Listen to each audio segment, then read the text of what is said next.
At first glance, glaciers look bare, lifeless. But if you take a closer look, spread across the surface are these small black worms. They are known as glacier ice worms, and they're part of the glacier's small but mighty ecosystem. I first saw ice worms in, I guess, the summer of 2009 when I was working at Mount Rainier. Researcher Scott Hotaling started asking people what these tiny black worms were and found out that they were ice worms, but soon realized that was pretty much all people knew about these distant relatives of earthworms.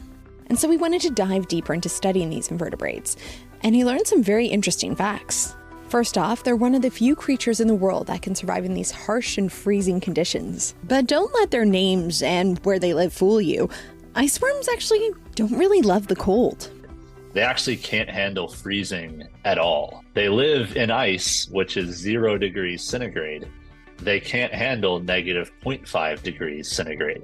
So any amount of freezing is totally lethal to ice worms. So glaciers actually offer the perfect temperature balance.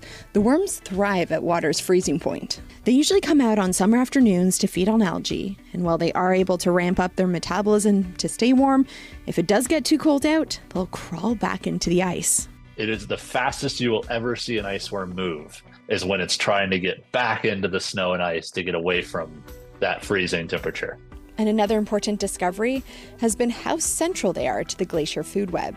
They feed on microorganisms. Songbirds feed on them. Raptors and birds of prey hunting songbirds, feeding on glaciers, feeding on ice worms. And while we know a lot more about ice worms than we did when Scott first came across them 15 years ago, there's still a lot more to learn.